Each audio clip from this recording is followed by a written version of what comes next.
Click the bell icon to get latest videos from Ekeeda. Hi friends, in the previous lecture we have understood that is what is catalyst and how does it plays a very vital role in basically in increasing the rate of reaction. And now we are going to discuss about the two types of catalyst, that is homogeneous and heterogeneous catalyst. And now let us understand the examples of this also, as well as let us understand that how does it plays a very vital role in basically in increasing the rate of reaction. So now let us understand that.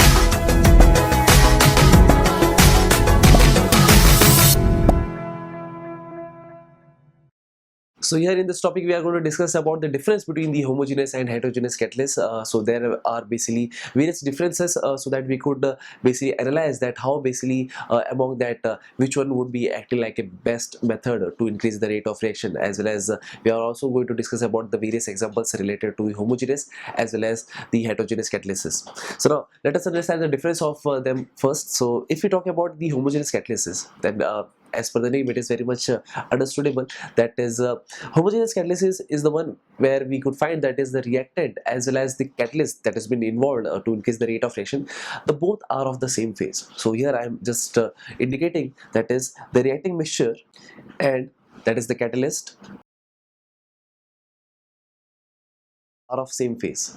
So that is the reason that it is called as homogeneous catalysis, and this process is known as homogeneous catalysis. And suppose if we are talking about that is heterogeneous catalysis, so as the name suggests that there should be a difference in the phase or in the phases of that is a catalyst or the reacting mixture. So in this case basically it is very understandable, that is in this case basically in heterogeneous catalysis the reacting mixture and basically the catalyst are of different phase. So this is the main difference between these two, but let us understand the example also. So suppose if we talk about the homogeneous catalysis, so in this case suppose if we have to convert that is ozone or we have to basically we have to prepare ozone from oxygen, so that is this is how we could write the reaction. But here the stoichiometry is not been fulfilled, so let me that is balance the reaction, so that this could be 3 moles of O2 we have to take, and so that we could get that is 2 moles of O3. So now this reaction is possible, but this reaction cannot happen by its own. We have to introduce certain kind of catalyst in this case also, so that the reaction could proceed with a higher rate, and that is how we could obtain that is ozone. So in this case basically, since we know that the oxygen is in of a gaseous phase while that of the ozone is also of a gaseous phase, so both are of the same phase, but the most important thing is the catalyst should be of the same phase, then only it could be called as a homogeneous catalysis. So that's the reason that the catalyst that we use is basically nitric oxide, and that is of a gaseous phase. So in this case basically the catalyst as well as the reacting mixture, the both are of same phase, and that's the reason that this is called to be homogeneous catalysis. So let me talk about the example related to that is heterogeneous catalysis. So it is very common that we have did in the chapter alkene also, that is suppose if we take alkene like suppose CH2 double bond CH2, and we have to convert it into an alkane, and in this case basically it is ethane. So as we know that the lower members of alkanes or alkenes are basically are of a gaseous state or a gaseous phase, so the both are of gaseous phase, but this kind of reaction cannot be done by its own. And in fact suppose if we have introduced hydrogen also, in which basically the hydrogen is of gaseous phase, but this reaction cannot be occurring by its own in a very small fraction of time. Obviously we have to use certain kind of catalyst. So the most common catalyst that we use in this reaction basically to so as to convert an alkene to alkane is basically Raney nickel, and we know that is the Raney nickel is of solid phase. So therefore basically the catalyst which is of solid phase while the reacting mixture they are of gaseous phase, obviously they have difference between their phases, and that's the reason that they are called to be heterogeneous catalyst. So this was the one which was related to the definition along with the examples, but it is not the only thing that we can differentiate between these two. There are also certain kind of difference that we are going to talk about, so now let us discuss about those differences. So the next difference is basically, as we could see over here, that is the reaction occurs in a liquid or gaseous phase in case of homogeneous catalysis, while in case of the heterogeneous catalysis the reaction occurs on the surface of the solid. So let me elaborate this thing, that is as we know that a homogeneous catalysis is the one which involves the catalyst should be very much homogeneous to that of the reacting mixture. So obviously it is possible, suppose if we take a reacting mixture which is of a liquid phase, and if we take a catalyst and on basis of which basically it should be a homogeneous catalyst, or it should exhibit a homogeneous catalyst, obviously the catalyst should be dissolvable, or it should be basically soluble in the liquid phase, or it should be basically it should be easily soluble in the gaseous phase. And this is what basically the reaction it occurs. It could be occurring in the liquid phase, or it could be occurring in the gaseous phase, and then only we could say that is the reaction is basically a homogeneous process. In case of heterogeneous catalysis, basically the reaction occurs on the solid, on the surface of the solid.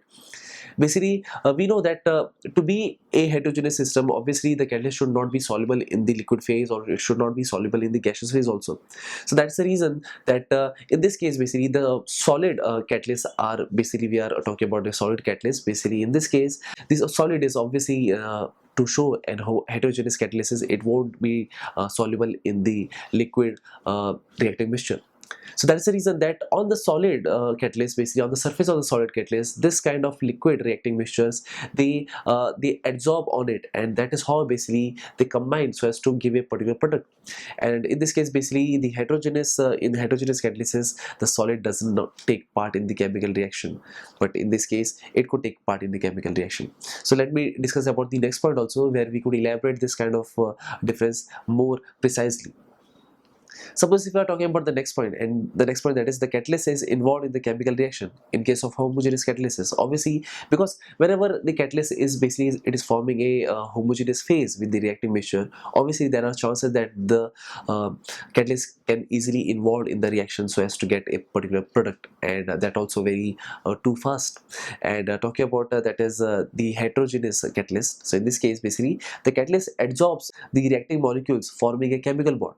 So in this case basically, as we have discussed earlier also, that is the heterogeneous in the case of heterogeneous catalyst, suppose if we consider catalyst which is of solid phase, and on the surface of the solid basically the reacting mixture they combine, and what happens is the reacting mixture they form a chemical bond with the catalyst, as well as there is not only one reacting mixture, there could be possible more also.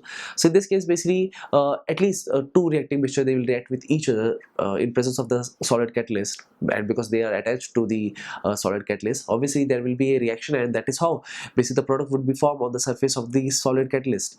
And in this case basically we could see, or we could make a sense that the solid catalyst doesn't take part in the reaction, but yes, it helps to make the reaction very much effective. And that is what the difference between this two homogeneous and heterogeneous catalyst is. So it is not the only difference, there are also more differences, let me talk about that also. So as we have discussed earlier, that is in this case basically the catalyst it gets soluble, or it gets basically it gets homogeneous with the reactive mixture. So obviously whenever the reaction will get over, and suppose if we have to separate the catalyst, in this case basically since it is very much homogeneous with the reactive mixture, obviously we have to put more effort so as to that is to separate the catalyst as well as the reacting mixture. So obviously we need a product the reaction, that is whenever a reacting mixture they will react with each other so as to form a product, but along with the product we don't need the catalyst. So in this case basically in homogeneous catalysis the separation of the catalyst is somewhere it's difficult. While in case of heterogeneous catalysis, suppose if we are talking about the heterogeneous catalysis, obviously we have understood earlier also that is the catalyst it doesn't take part in the chemical reaction, and nor according to the phase also we know that it is of different phase. So obviously whenever the reaction will occur and whenever the product will be formed, obviously we could see the catalyst which is very much separated from the reacting mixture already. So that's the reason that to separate the catalyst, that is the heterogeneous catalyst in the heterogeneous reaction, is very much easy.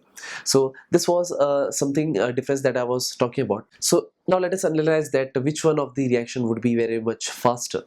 So as we have discussed earlier, that is a homogeneous reaction is the reaction where the catalyst is basically involved in the reaction. So obviously we could say that the homogeneous catalysis is a reaction where the reaction is very much faster than compared to that of the heterogeneous reaction. And obviously the heterogeneous reaction or heterogeneous catalysis, it would be very much slower than that of the homogeneous reaction. So this was the difference as we have discussed earlier. So talking about these two reactions, it was very much important for us to analyze these two reactions, and not only based on which one reaction would be fast, but which one is basically very much effective. For example, suppose if we have to convert that is oxygen into ozone, we cannot use a heterogeneous catalyst. Obviously it will take very much more time, but still we are including it in a homogeneous catalyst, because in presence of that is nitric oxide, the reaction would be very much faster. And in case of certain catalysts, like suppose if we are talking about the conversion of alkene to alkane, in this case basically iron nickel or platinum, in this case this kind of catalysts are basically used, so that this catalyst has a property to absorb the reacting mixture on its surface, and that is how basically the reaction will increase, or that is how basically the rate of reaction will increase. So they have a particular condition for that, and that is what it was necessary for us to understand the difference between these two. So that's it. Thank you friends for watching this video. I hope you have understood this video very clearly, and I hope you'll share this video with your friends. And yes, don't forget to subscribe eKinetic channel. Thank you so much.